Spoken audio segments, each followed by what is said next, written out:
Assalamualaikum warahmatullahi wabarakatuh. Selamat pagi Pesona Inspira. Kembali Radio Pesona menghadirkan dialog hari ini dan topik kita cukup menarik di sini ya, karena memang 9 Desember yang lalu kita kan hari korupsi sedunia begitu. Nah, ini ada kaitannya Pesona Inspira. Jadi telah hadir narasumber kita, tapi sebelum saya menyebutkan narasumber, kita akan memahami tentang gratifikasi dan benturan kepentingan yang dapat mengganggu independensi penyelenggara negara. Nah, ini seperti apa ya? Gratifikasi kalau menurut Anda seperti apa? Nah, makanya lebih memahami sudah hadir narasumber dari Inspektorat Wonosobo, ada Bapak Iwan Widayanto SSTP. Beliau adalah inspektur. Selamat pagi menjelang siang Pak Iwan. Selamat pagi Pesona Inspira. Iya. Selamat pagi menjelang siang. Pak Iwan, ini Pak Iwan di sana sebagai di inspektor sebagai inspektur. Iya, iya. Itu berarti paling tinggi ya Pak ya? Paling tinggi jabatan, Betul. bukan paling tinggi orangnya ya. Ya. Kalau di inspektorat itu adalah salah satu institusi lembaga di pemerintah daerah. Kalau banyak orang menyebutnya, kalau personil yang ada di dalamnya disebutnya APIP atau Aparat Pengawas Internal Pemerintah. Jadi dia memang APIP itu mempunyai fungsi, punya tugas untuk melakukan pengawasan.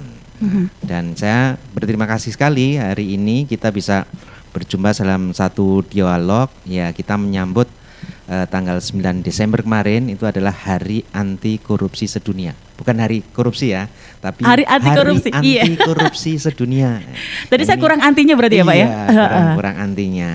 Jadi APIP Inspektorat itu merupakan institusi lembaga yang melakukan peran pengawasan. Pengawasan itu bentuknya macam-macam nih. Ada berupa audit, kemudian review, evaluasi, monitoring, dan yang di luar jenis itu ada namanya consulting. Consulting itu bisa berupa pemberian konsultasi, area-area berupa pencegahan dan pendidikan itu masuk di area consulting. Nah, salah satunya adalah di dalam pencegahan dan pendidikan itu juga kita mengedukasi bagaimana tidak terjadi bentuk-bentuk korupsi. Korupsi itu kan bentuknya kan ada beberapa ya, ada 7 macam tindak pidana korupsi. Ada namanya kerugian keuangan negara, kemudian penggelapan dalam jabatan, perbuatan curang, pemerasan, gratifikasi, suap menyuap, benturan kepentingan dalam pengadaan utamanya, dan tindak pidana lain yang berhubungan dengan korupsi. Dan hari ini mungkin kita lebih banyak diskusi terkait dengan benturan kepentingan. Dan yang satunya adalah berkenaan dengan apa tadi yang akan kita bahas nih? Benturan keturunan itu adalah conflict of interest ya, conflict of interest. Jadi mudah-mudahan ini juga menjadi bagian kita mengedukasi, mensosialisasikan supaya korupsi benar-benar tidak terjadi di Kabupaten Wonosobo yang tercinta ini. Baik, Bapak tadi saya suara Anda tidak begitu dekat dengan mic, mungkin nanti. Gitu. Iya. Oke, boleh. Ya. Mohon maaf kalau lebih dekat lagi ya, nggak apa-apa seperti itu. Ya. Baik, dan selain itu juga ada 2 narasumber lagi. Ini Pesona Inspira, ada Bapak Benyamin Kusuma Hadi SOS, beliau adalah Inspektur Pembantu 1. Baik, saya sapa Pak Benyamin Kusuma Hadi. Saya panggilnya Pak Beni. Pak Beni. Ya. Baik, Pak Beni lebih dekat dengan mic-nya Pak. Okay. Mungkin bisa diatasin itu. Iya, baik, biar Pesona Inspira bisa lebih mendengar. Pak Beni di sini di inspektorat itu sebagai inspektur pembantu 1, berarti membantu Pak Iwan. Ya, saya pembantunya Pak Inspektur, pembantunya Pak Iwan. Begitu. Iya.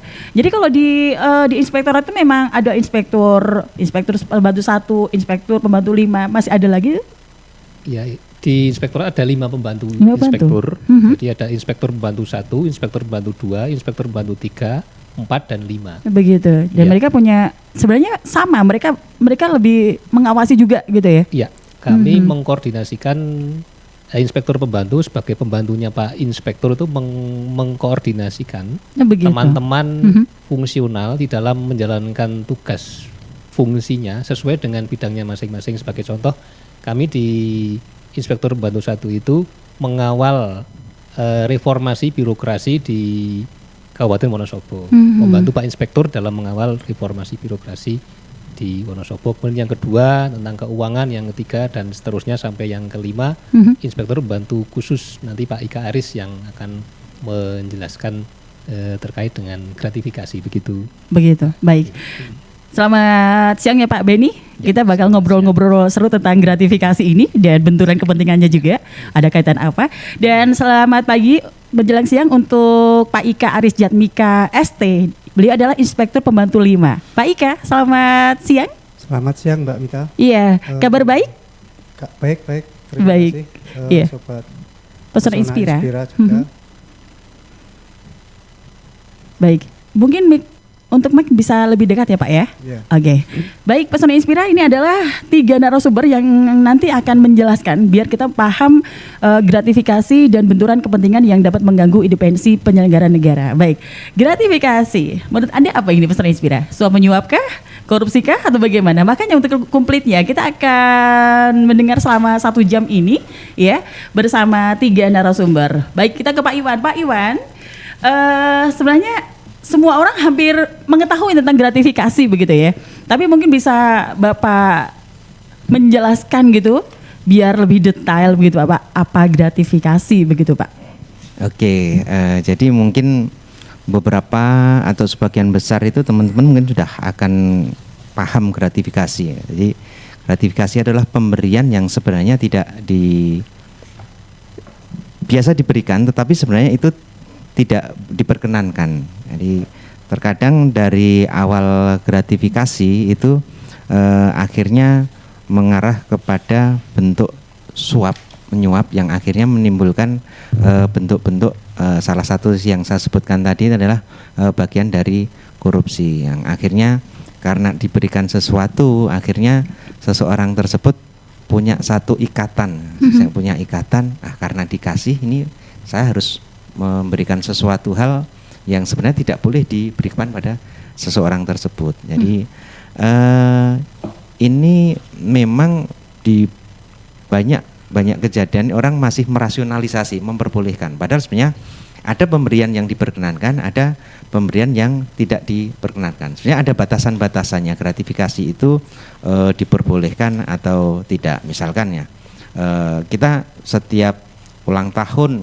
kadang ada yang memberikan kado nih, boleh atau enggak sih? Boleh.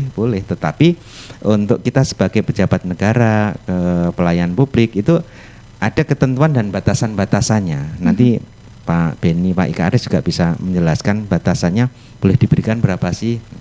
Kemudian saya mencontohkan lagi, misalkan ketika ada orang nikah, ada hajatan, boleh enggak sih kita memberikan amplop sumbangan? Boleh, karena itu memang berlaku umum.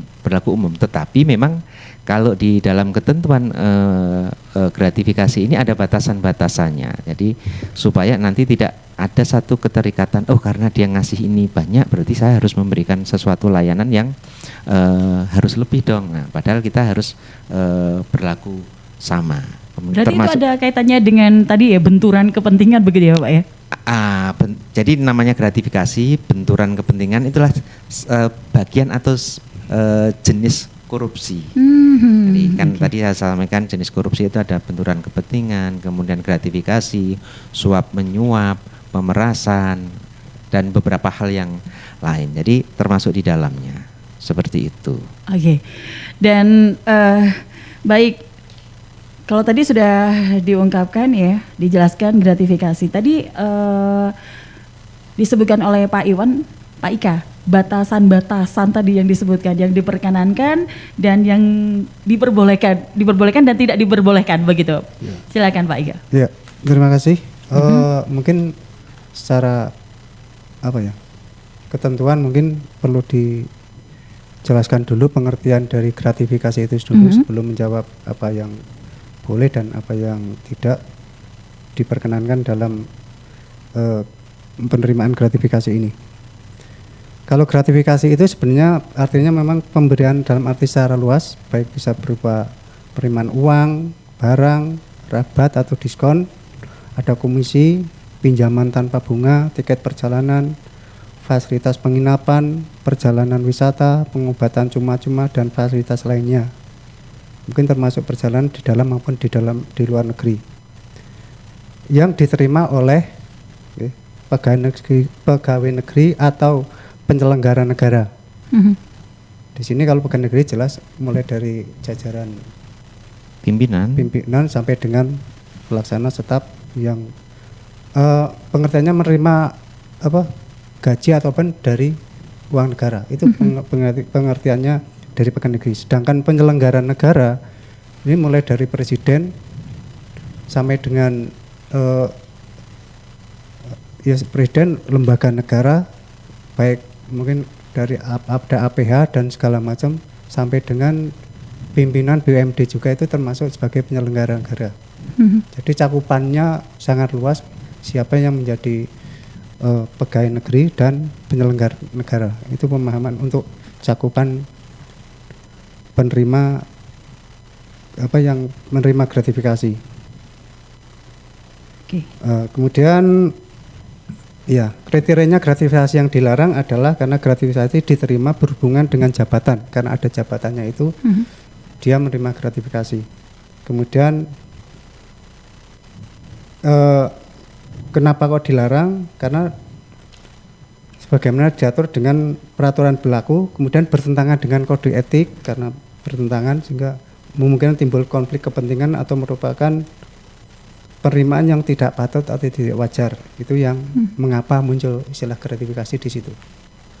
Kemudian sebelum lebih lanjut lagi, tadi disinggung ada gratifikasi, ada suap, dan ada satu lagi pemerasan. Itu sama-sama pemberian. Tapi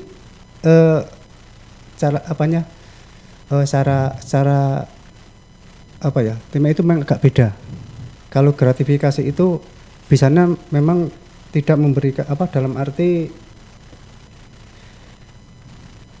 sebatas pemberian, atau gratifikasi berhubungan karena jabatan, bersifat insentif atau tanam budi, tidak membutuhkan kesepakatan. Jadi tidak ada transaksional karena saya memberi agar dapat apa, itu tidak terungkap di situ.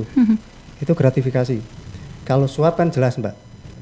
Agar saya lancar maka saya beri suap agar itu, maka itu bentuknya transaksional. Itu beda dengan suap. Kemudian kalau pemerasan untuk menerima layanan agar cepat, kan mau tidak mau saya saya mau melayani, tapi itu termasuk kategori ke penyuapan. Itu perbedaan antara gratifikasi, penyuapan maupun pemerasan di situ. Jadi mungkin saya bisa menambahkan juga, Mbak. Bisa, Pak Iwan, silakan Pak Iwan. Ada tingkatannya. Yang paling rendah itu tadi adalah gratifikasi. Artinya dia memberikan sesuatu, awalnya tidak akan ada satu keinginan supaya kejadian apa. Tetapi kalau sudah di level suap menyuap, itu memberikan sesuatu, kemudian kalau memberikan sesuatu ada harapan. Ada harapan dia akan mendapatkan imbalan apa. Dan yang paling tinggi lagi adalah pemerasan. Pemerasan itu memaksa. Aku memberikan sesuatu ini, tapi aku harus dapat itu kembaliannya, semacam itu. Jadi levelnya semacam itu. Jadi kalau bentuknya nanti akan banyak macam-macam ya, termasuk komisi, bahkan di semua segmen itu bisa saja terjadi. Misalkan di pengadaan barang jasa, nanti akan dapat paket pekerjaan A, B, C, komisinya berapa. Itu bisa dikatakan gratifikasi. Termasuk misalkan kita berobat karena ada jabatan tertentu, berobat dikasih gratis. Harapannya apa? Ada sesuatu hal, mungkin kenaikan jabatan semacam itu. Itu juga masuk gratifikasi. Termasuk juga pemberian tiket perjalanan gratis supaya nanti rekanan ini bisa dipakai terus-menerus. Artinya kan nanti akan ada persaingan usaha yang tidak sehat. Hal-hal yang semacam itu yang menjadi perhatian kita bersama. Jadi harapannya ya hal-hal yang semacam ini bisa tersosialisasikan. Tetapi gratifikasi itu adalah diatur khusus untuk penyelenggara negara dan pejabat pemerintah ya. Artinya penyelenggara negara itu tadi disebut mulai dari presiden, gubernur, bupati, camat, lurah, kepala desa, dan pejabat-pejabat yang lain, termasuk juga legislatifnya. Kemudian yang kedua adalah termasuk perusahaan daerah, pimpinan perusahaan daerah, dan diatur yang lainnya lagi adalah pegawai negeri sipil gitu. Baik, sebelum ke Pak Benny saya mau ke Pak Iwan dulu. Pak Iwan tadi menyebutkan antara tadi yang disebutkan adalah pejabat dan pegawai gitu ya. Yeah. Pemberi dan penerima gratifikasi, apakah sama ketika nyun sewu hukumannya Bapak? Hukumannya lebih ke gini, semisal kalau gratifikasi itu tidak dikembalikan, semisal gitu, sampai waktu yang ditentukan, atau mungkin lebih awal dulu Pak, gratifikasi itu ketika sudah ada temuan itu memang harus mengembalikannya itu dalam kurun waktu berapa dulu? Mungkin saya aja nggak mungkin. Yeah. Oh ya Pak Ika. Lebih teknis. Ya baik, silakan Pak Ika. Ya. Mungkin Pak Ika lebih dekat sama Mac ya? Oh ya, oke. Mungkin saya jelaskan lagi bahwa gratifikasi merupakan salah satu tindak pidana korupsi baru sebagaimana diatur di Undang-Undang Tipikor. Ada batasan terkait dengan apa ya maksudnya penerima dapat menerima gratifikasi. Nah, di ketentuan pengendalian pedoman pengendalian gratifikasi ini, setiap menerima gratifikasi dalam waktu 30 hari wajib lapor ke KPK. 30 hari? Ya. Ke KPK Pak? Setelah menerima. Setelah menerima? Setelah menerima. Tapi tidak sekarang untuk lapor sebenarnya banyak model. Sekarang di internet pakai gadget kita bisa langsung pakai aplikasi ya Pak? Ada aplikasi namanya Gold. Gratifikasi online itu sudah ada di aplikasi, tinggal diinstal, bisa langsung di situ untuk segera melaporkan. Kalau tidak bisa lapor ke tempat kami inspektorat, bahwa kami juga bertugas sebagai UPG unit pengendali gratifikasi, sehingga pelaporan bisa metode laporan banyak. Yep. Ada formatnya untuk melapor, kemudian ada juga secara online juga bisa, banyak channel nanti kami jelaskan. Yep. Kemudian ketentuannya sejak menerima gratifikasi itu wajib menyampaikan laporan 30 hari, sehingga dengan itu ancaman pidana gratifikasi akan hilang kalau sudah lapor minimal itu. Iya, Bapak semisal pertama lapor dulu, lapor nanti dari kami unit pengendali gratifikasi ataupun KPK akan melakukan analisis dalam waktu 30 hari akan melakukan rekomendasi. Oh ini gratifikasi harus di-store ke kas negara atau ini bukan gratifikasi sehingga bisa diterima. Itu ada rekomendasi. Kemudian setelah keluar rekomendasi baru kalau menerima uang ataupun baru diserahkan ke kas negara atau kalau merujuk barang ke KPKNL, maksudnya yang di Kementerian Keuangan untuk. Berarti mengembalikan barang tersebut setelah ada penetapan. Ada rekomendasi itu ya? Ya, rekomendasi dari KPK. Seperti itu? Itu harus di-storekan. Oke. Dalam selama 30 hari? Iya, batas waktunya melapornya 30 hari, nanti 30 dari KPK akan memberi waktu sekitar, ya rekomendasi ada batasannya juga sih. Baik, Bapak. 30 hari untuk proses penetapan. Jadi batas lapor 30 hari sejak menerima gratifikasi itu harus lapor. Ya. Untuk memberikan apa maksudnya biar bebas dari ancaman gratifikasi. Kalau setelah kena audit nanti atau temuan atau kasus mungkin berapa kasus kayak diketahuan gratifikasi kayak kasus banyak yang kemarin yang banyaklah kasus gratifikasi yang karena setelah diperiksa ternyata baru itu kan sudah bermasalah hukum, sudah lewat 30 hari itu baru proses hukumnya akan berjalan.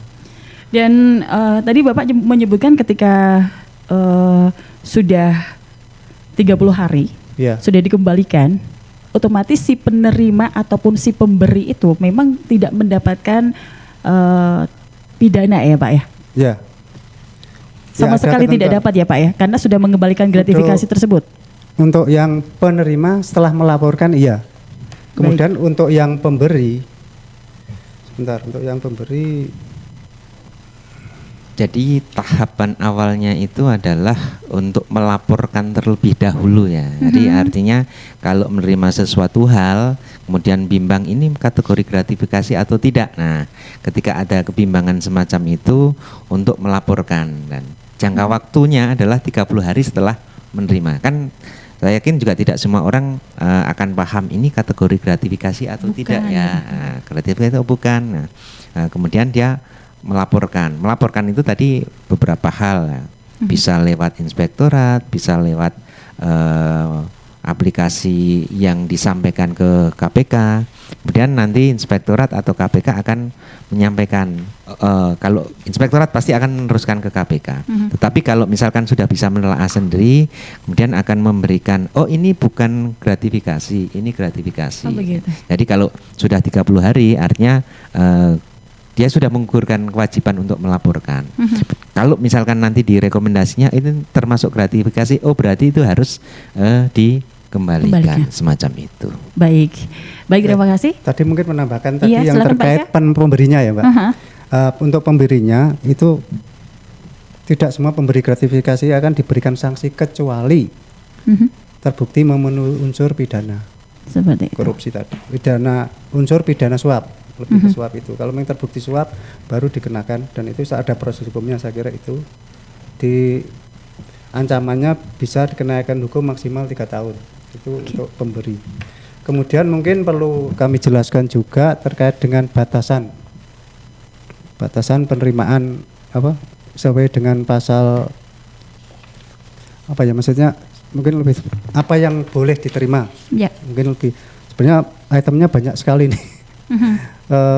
Mulai dari pemberian keluarga, mungkin dari kakek, nenek atau saudara, suami, istri, menantu dan segala macam yang tidak terdapat konflik kepentingan. Itu satu. Kedua, keuntungan atau bunga dari penetapan dana investasi atau pemilikan saham pribadi yang berlaku secara umum. Kemudian manfaat dari korporasi, organisasi kepegawaian, organisasi sejenis, keuntungan yang berlaku secara umum. Kemudian perangkat atau perlengkapan yang diberikan pada peserta kedinasan saat seminar atau workshop, itu juga dan sejenisnya.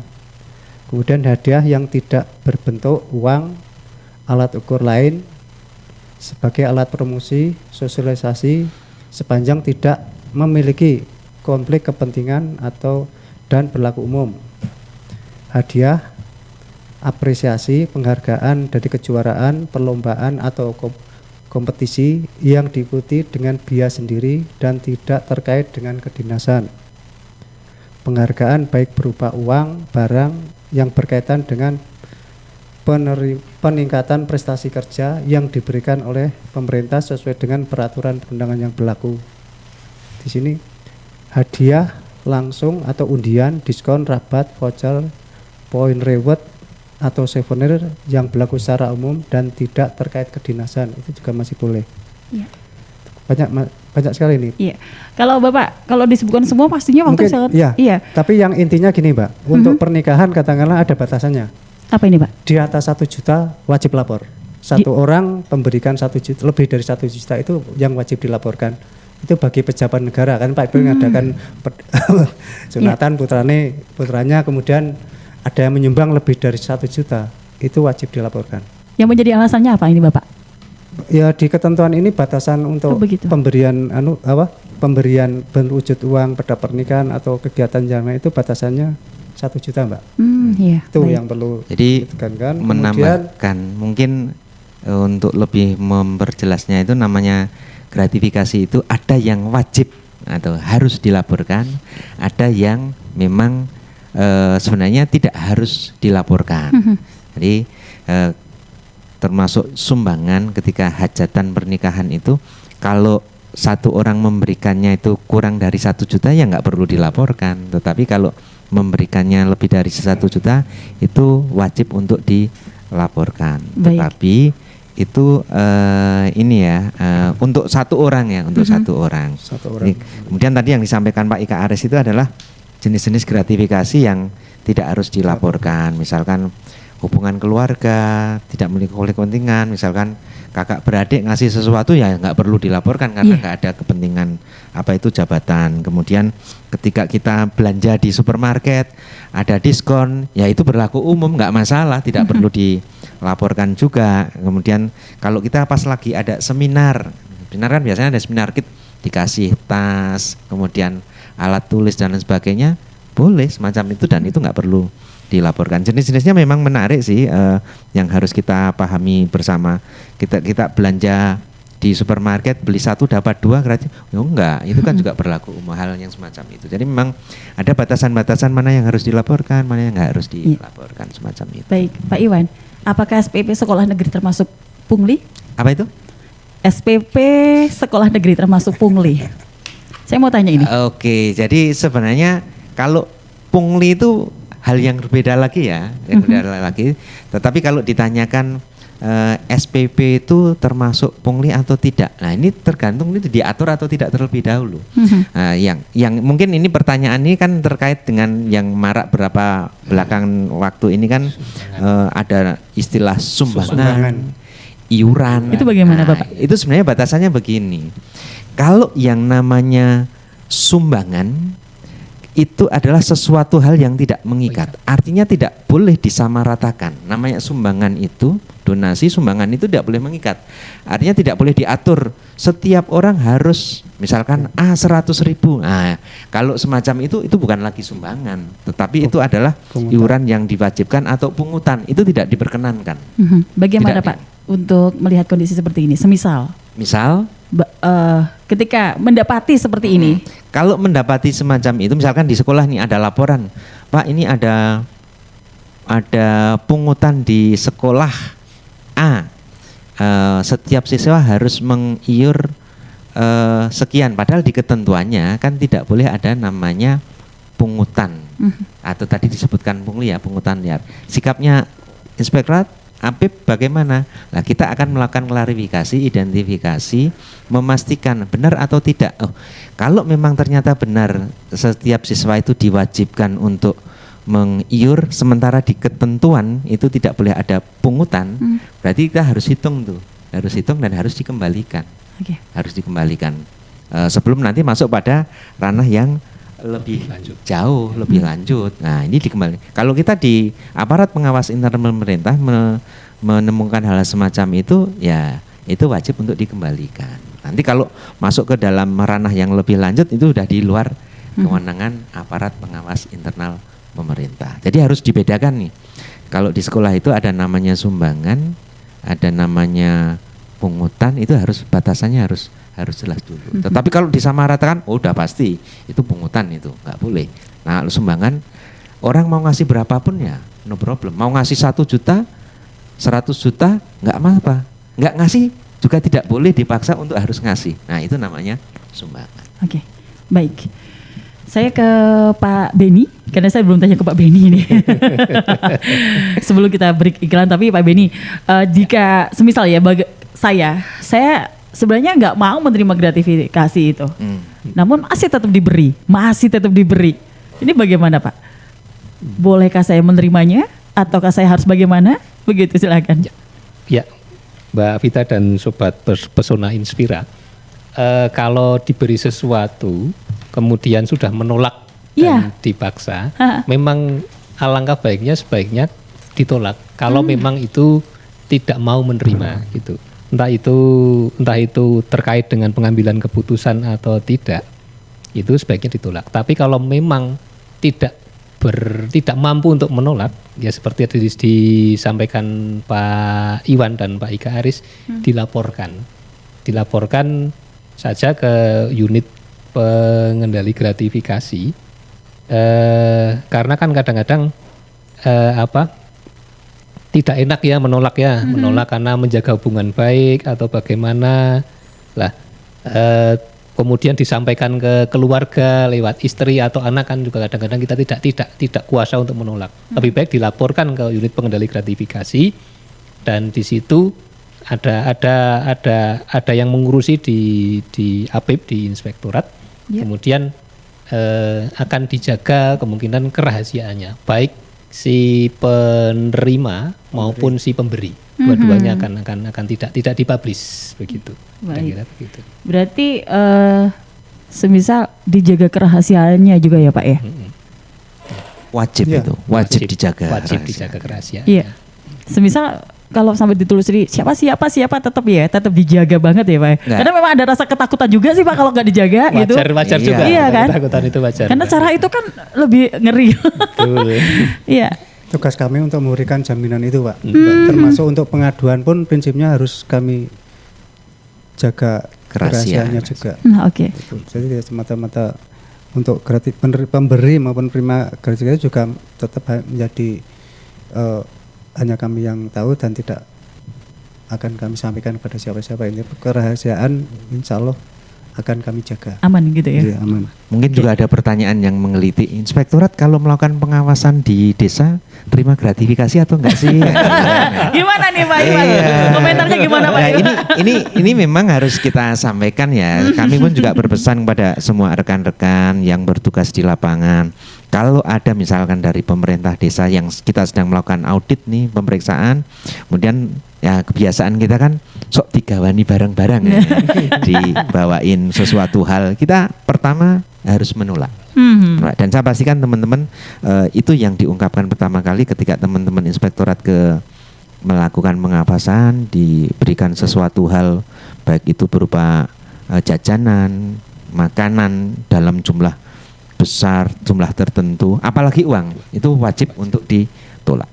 Kemudian tadi kalau muncul ini Pak, muncul sesuatu hal, kita nggak enak nih, tolak udah ditolak, dipaksa-paksa, barangnya dimasukkan mobil, gitu kan, kejadian hal semacam itu kejadian. Diterima Pak, diterima ya, tetap ya Pak. Kemudian sikap kita berapa? Nah kita tentunya kan harus melakukan penilaian.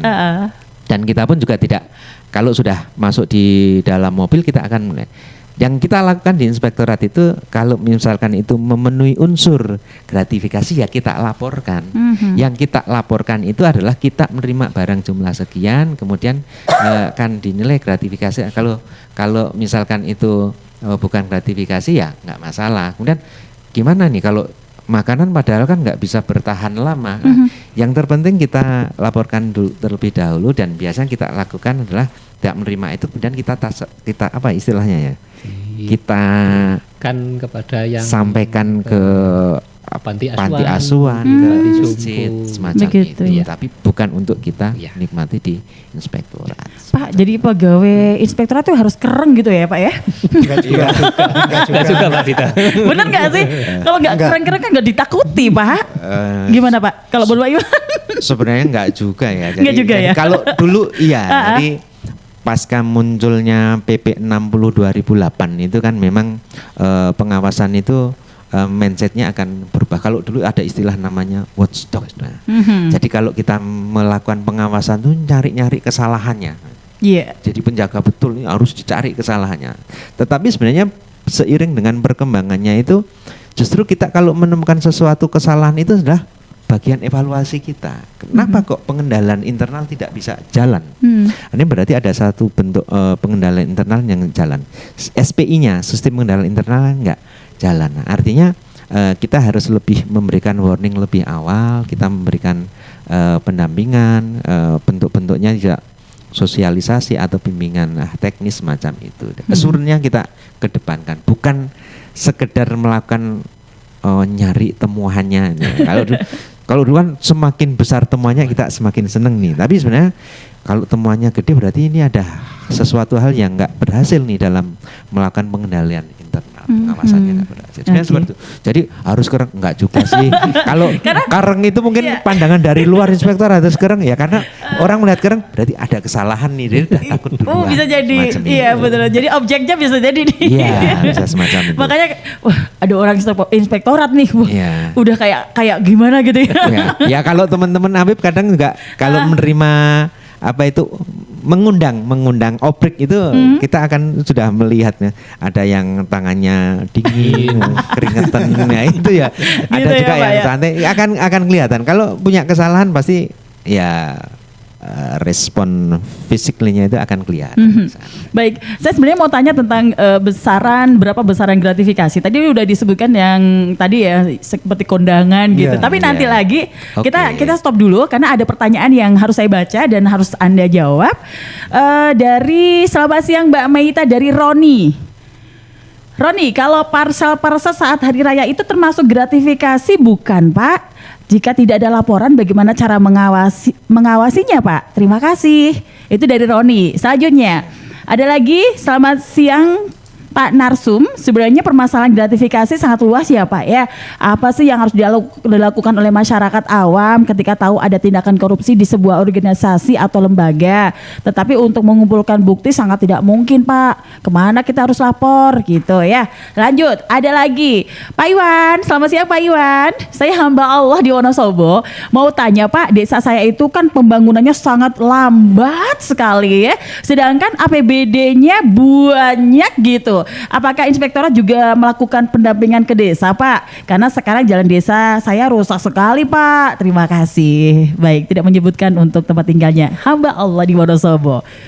Masih ingat dengan pertanyaan tadi? Mungkin yang pertama akan saya spill lagi. Boleh saya jawab dari yang belakang dulu, nanti teman-teman juga berbagi ya. Oke, Kemudian baik. ada pertanyaan dari hamba Allah nih, APBD-nya besar sekali. Kemudian ada beberapa jalan di desa pembangunannya sangat lambat. Kemudian inspektorat melakukan apa sih?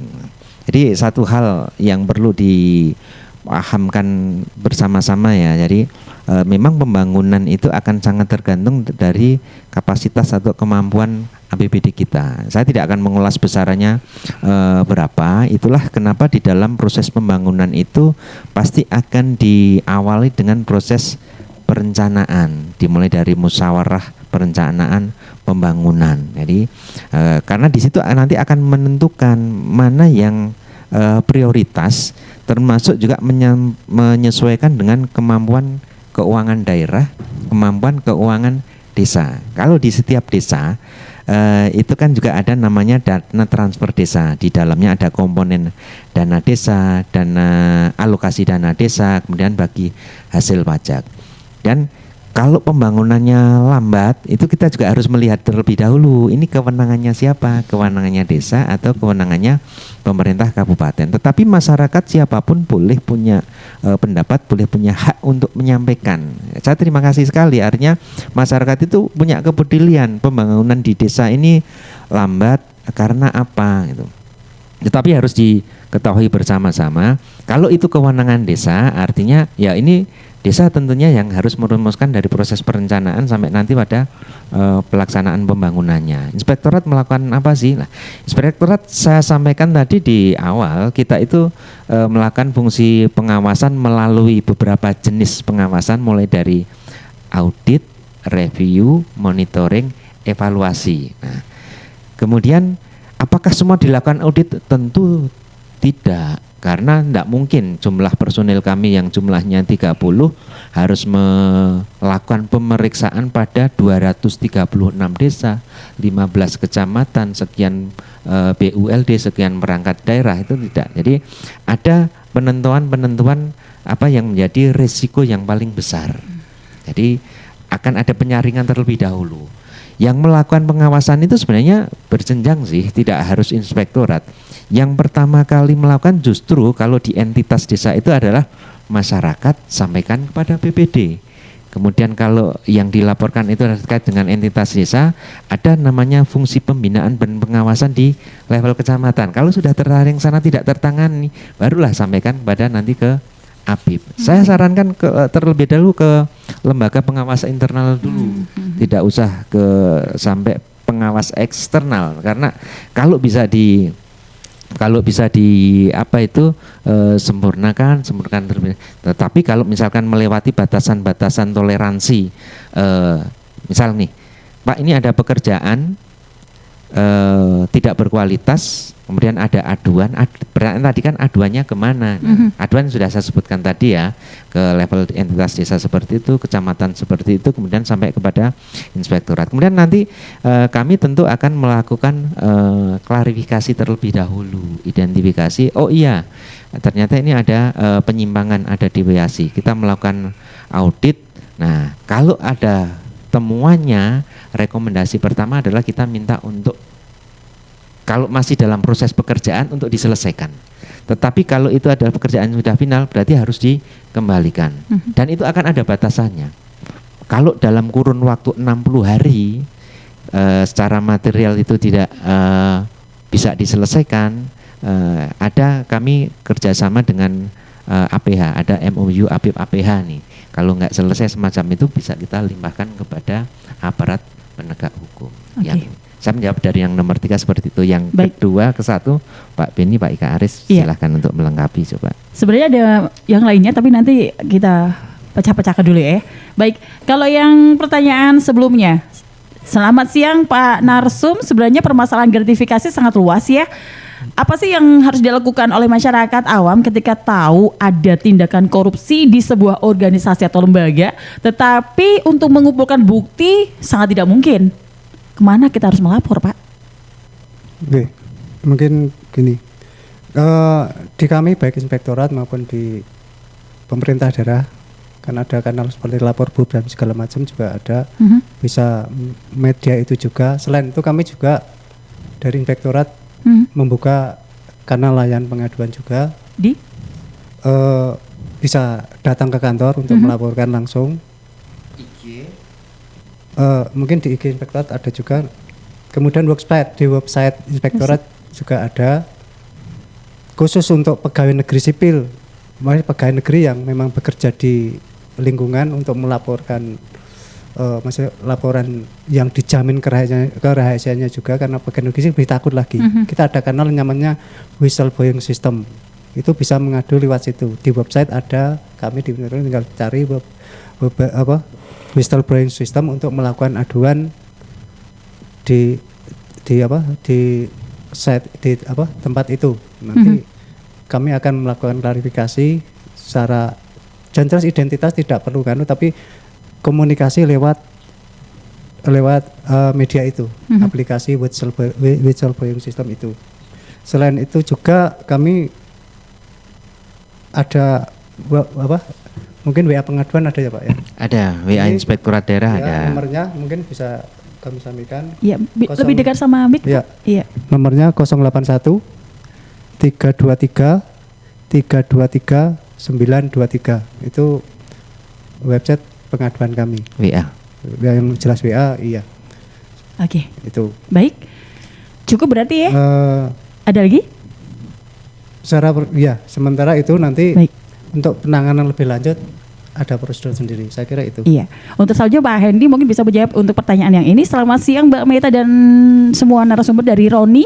Kalau parsel-parsel saat hari raya itu termasuk gratifikasi bukan ya Pak? Jika tidak ada laporan, bagaimana cara mengawasinya Pak? Terima kasih.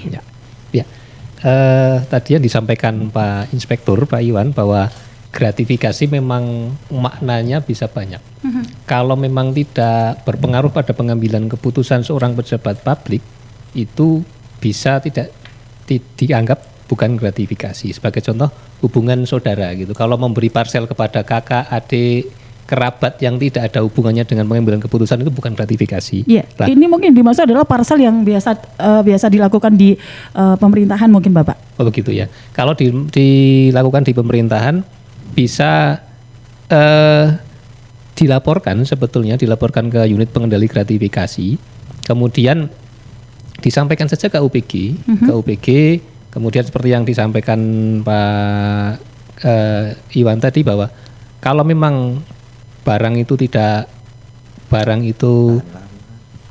bertahan lama, itu mungkin akan bisa dilelang kemudian dimasukkan ke kas negara. Itu kalau dilelang bisa untuk umum Bapak? Bisa dilelang untuk umum, kemudian uangnya masuk ke kas negara. Kalau barang itu barang yang tidak bertahan lama akan diberikan ke lembaga-lembaga sosial. Lah, itu yang dilakukan oleh UPG di unit pengendali gratifikasi di inspektorat begitu. Okay. Sehingga sebetulnya baik si pemberi maupun si penerima terutama itu untuk menghindari suudzon atau menghindari bahwa nanti jangan-jangan si pemberi akan mempengaruhi keputusan saya gitu. Lebih baik untuk dilaporkan saja. Kita menyarankan untuk menghimbau si penerima parsel itu untuk melaporkan begitu. Kira-kira begitu Mbak. Baik. Sudah terjawab. Dan ada pertanyaan lagi. Selamat siang Mbak Meta dan Narsum, saya Titi di Jarasari mau tanya siapa saja pejabat yang wajib lapor LHKPN? Apa yang dikhawatirkan kalau pejabat tidak lapor LHKPN? Oke, lanjut. Saya Naima di Mojo Tengah mau tanya, kalau misal ini ada kunjungan kerja, lalu pejabat diberi kenang-kenangan seperti misal ya oleh-oleh khas dari daerah, terus harganya cukup fantastis, ya. Apakah itu termasuk gratifikasi, Pak? Gitu, silahkan. Pak Iwan. Oke, yang pertama siapa sih yang wajib lapor LHKPN? Nah, ini wajib lapor LHKPN ini ditentukan. Kalau di Kabupaten Wonosobo itu yang ditentukan adalah mulai dari bupati, kepala daerah, kemudian anggota DPRD, kemudian semua pejabat eselon 2, kemudian pimpinan perusahaan daerah, misalkan yang di Wonosobo ya, pimpinan BUMD itu PDAM, kemudian Bank Wonosobo. Kemudian di luar itu adalah kepala desa, itu di ketentuannya baru kemarin sih, jadi wajib lapor baru. Kemudian APIP. Jadi kami inspektorat itu tidak akan melihat dia itu pejabat struktural atau fungsional. Kalau itu dia ada di inspektorat, dia wajib memberikan laporan harta kekayaannya, LHKPN. Itu dilaporkan setiap tahun paling lambat pada bulan Maret tanggal 31. Itu setiap tahun untuk bisa melaporkan itu. Siapa yang wajib lapor adalah kemudian ini akan terpantau karena admin LHKPN itu ada di inspektorat. Jadi akan ketahuan nih siapa yang lapor dan siapa yang tidak lapor. Kalau yang tidak lapor itu biasanya akan ada proses lebih lanjut. Alhamdulillah untuk Wonosobo 100% melaporkan. 100% melaporkan. Karena kalau tidak melaporkan ini ada warning dari KPK. Selama ini kita bisa 100% untuk melaporkan. Kemudian mungkin ada pertanyaan menggelitik nih, kalau laporannya ini nggak sesuai gimana? Jadi yang menilai kewajaran laporan itu kan berjenjang ya. Kalau admin kami hanya sebatas untuk meneruskan. Kemudian yang melakukan penilaian kewajaran itu langsung di Komisi Pemberantasan Korupsi semacam itu. Ada yang belum terjawab nggak tadi yang terkait ini? LHKPN. Ya mungkin biasanya gini Pak, kalau memang tujuan itu kan ekspos, kalau ada yang memang belum, oh ternyata dia punya itu kok belum melaporkan, lah itu memang tugas masyarakat untuk melaporkan saja. Itu ke KPK atau kan, memang fungsinya di situ, biar diungkap dulu. Kalau enggak banyak yang tidak sesuai dengan apa yang dilaporkan, itu melakukan indikasi dia melakukan korupsi apa-apa, itu bisa ditindaklanjuti oleh KPK. Itu mungkin tambahnya di situ. Baik, kita harus break dulu Bapak. Iya, kita akan break Pesona Inspira. Dialog hari ini akan segera kembali, tetap bersama kami. Baik, bersama Radio Pesona Wonosobo dan bersama Inspektorat Wonosobo, begitu ya Pesona Inspira. Wah, kita seru banget kita tuh ngobrolin tentang suap menyuap, rampas, terus banyak lagi gitu ya. Aduh, sampai-sampai waktu itu sudah sangat terbatas dan ini ada pertanyaan yang belum dijawab gitu ya. Ada dari Naima tadi. Naima Bapak. Naima di Mojo Tengah mau tanya, kalau misal ada kunjungan kerja lalu pejabat diberi kenang-kenangan seperti misal oleh-oleh khas dari daerah tersebut yang harganya cukup fantastis, apakah itu termasuk gratifikasi Pak? Iya. Iya. Cara singkatnya seperti itu. Tapi satu hal Pesona Inspira bahwasanya gratifikasi itu memang untuk melihat besarannya itu penting. Jadi di depan tadi sudah kami sampaikan yang namanya gratifikasi itu ada yang wajib dilaporkan dan tidak wajib. Nah, kalau misalkan ada kunjungan kerja kemudian memberikan cindera mata atau tukar menukar itu pada batas kewajaran nggak masalah. Termasuk tadi misalkan ada makanan khas, sepanjang nilai nominalnya itu memang tidak memenuhi unsur kategori nanti itu berdampak pada satu bentuk suap, berarti itu sebenarnya nggak apa-apa. Penegasannya seperti itu karena namanya kunjungan kerja itu kan juga sering, dan saya yakin untuk sekarang ini sudah banyak lah, artinya setiap kunjungan kerja untuk tidak memberikan sesuatu hal biasanya itu udah di awal ya, kaitannya dengan kunjungan kerja seperti itu ya. Jadi kalau fantastis dan itu nilainya cukup besar ya pastinya itu harus dilaporkan. Baik, ada lagi Pak pertanyaan, ternyata ini cukup pendengar sangat antusias kalau masalah ini. Dari Mbak Mini di Kali Cecep, Pak Nuwun Sewu, kalau karangan bunga itu termasuk gratifikasi bukan nggih? Kan ada tuh yang mahal-mahal bunganya Pak. Oke, ya langsung saya Makasih. jawab yang dari Kali Cecep ya. Kalau karangan bunga sebagai ucapan yang diberikan dalam acara seperti pernikahan, kelahiran, kematian, itu adalah jenis yang tidak wajib dilaporkan. Itu kan berlaku umum. Iya. Berlaku umum artinya tidak, oh ini khusus pejabat, nah itu berlaku umum. Ya. Oke, baik. Saya kembali mau menanyakan tadi tentang besaran gratifikasi. Berapa besaran gratifikasi? Sebenarnya itu kalau melihat memang macam-macam sekali ya. Tadi misal kondangan aja 1 juta juga harus lapor gitu ya.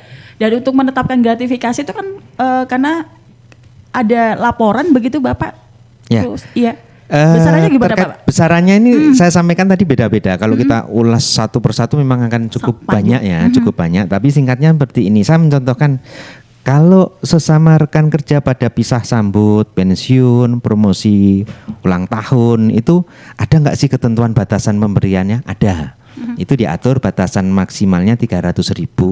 Kalau dalam 1 tahun seseorang itu dari 1 orang penerima itu tidak boleh dari 1 juta. Itu kalau yang berkenaan dengan tadi pisah sambut, pensiun, promosi, ulang tahun. Kemudian ada lagi, beda lagi.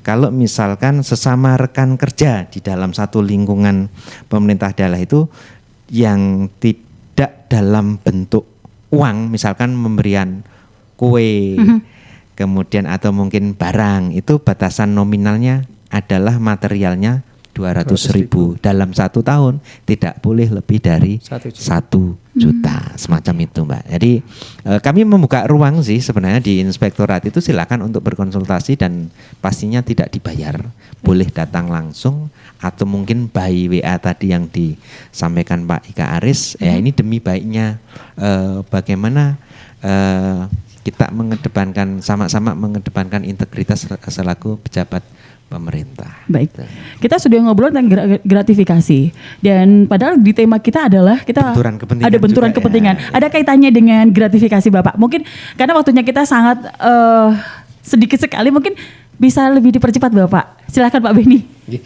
Terima kasih Mbak Iya. Vita dan Sobat Pesona Inspira. Lebih dekat dengan mic ya Pak ya. Benturan kepentingan pada dasarnya adalah situasi di mana penyelenggara daerah memiliki atau patut diduga memiliki kepentingan pribadi terhadap penggunaan kewenangan dalam kedudukan dan jabatannya sehingga dapat mempengaruhi kualitas keputusan dan atau tindakannya. Jadi itu harus dihindari. Dihindari setiap penyelenggara negara mulai dari tingkat yang paling atas sampai tingkat yang paling bawah. Prinsipnya benturan kepentingan harus dihindari. Nah, prinsip dasarnya supaya tidak terjadi benturan kepentingan itu ada 4. Yang pertama harus mengutamakan kepentingan umum.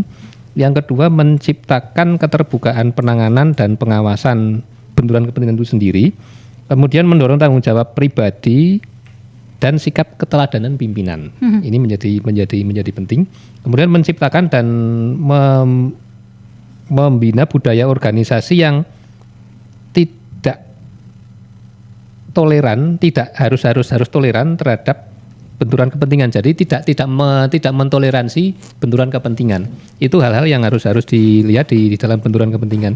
Kemudian sumber benturan kepentingan tadi sebetulnya sangat luas, yaitu bisa terjadi karena penyalahgunaan wewenang, penyalahgunaan jabatan, dan hubungan afiliasi maupun gratifikasi. Gratifikasi sebenarnya bagian dari benturan kepentingan bisa, tapi juga bisa berdiri sendiri sebagai sebuah delik korupsi atau suap penyuap itu yang itulah. Kemudian penanganan benturan kepentingan karena itu sifatnya seperti etika, itu penanganannya sebenarnya penyelenggara negara itu yang berpotensi dalam situasi benturan kepentingan itu sebaiknya mengundurkan diri. Sebagai contoh ada dia, kalau kami ada kami memeriksa yang diperiksa itu punya hubungan kekerabatan. Ada satu orang di tempat kami yang punya suami di Irfan Said punya suami di dinas tertentu. Lah pada saat kita memeriksa ke dinas tersebut, dia tidak diikutsertakan dalam tim. Oh begitu. Oke. Jadi netral gitu ya Pak ya. Harus netral. Harus gitu. netral. Itu tidak diikutkan. Iya tidak diikutsertakan. Kemudian penanganan yang kedua, pegawai yang terlibat atau berpotensi terlibat dalam situasi benturan kepentingan tidak, kalau bisa mengundurkan diri, kalau tidak ya tidak diikutsertakan supaya lebih netral. Sehingga intinya sebetulnya benturan kepentingan harus dihindari supaya semuanya berjalan dengan netral dan semuanya tidak ada keberpihakan atau tidak ada hal-hal yang menimbulkan yang satu lebih diprioritaskan, yang satunya tidak, seperti itu. Oke. Tadi Bapak Beni sudah cukup panjang 4 gitu ya. Tadi 4 menyebutkan wujud preventif ya, supaya tidak lahirnya benturan-benturan kepentingan tersebut. Baik, karena memang waktu kita sangat mepet ini. Adakah pertanyaan lagi? Sebentar saya lihat dulu biar gak kelewat. Ternyata tidak ada. Dan satu lagi tadi Pak Ika itu kan menyebutkan lelang-lelang ya Pak ya. Lelang dari barang-barang gratifikasi itu bisa dilelangin Pak ya. Tadi Bapak nyebutin itu. Ya. Nah, yang saya tanyakan itu lelangnya itu diadakan di mana sih Pak? Untuk barang-barang penerimaan gratifikasi itu, kalau yang berwujud uang langsung setor ke negara, sedangkan untuk barang-barang yang barang wujudnya barang itu akan diserahkan di KPKNL. Kalau wilayah kita di Purwokerto kantornya Mbak. Purwokerto. Kantor KLWN, berarti itu bagian dari Kementerian Keuangan, ada direktorat yang mengelola untuk pelelangan, kayak lelang-lelang mobil dari dinas itu kebanyakan lewatnya juga KPKNL, sehingga proses lelangnya di sana semua Pak. Dan itu masyarakat umum boleh mengikuti juga Pak? Boleh.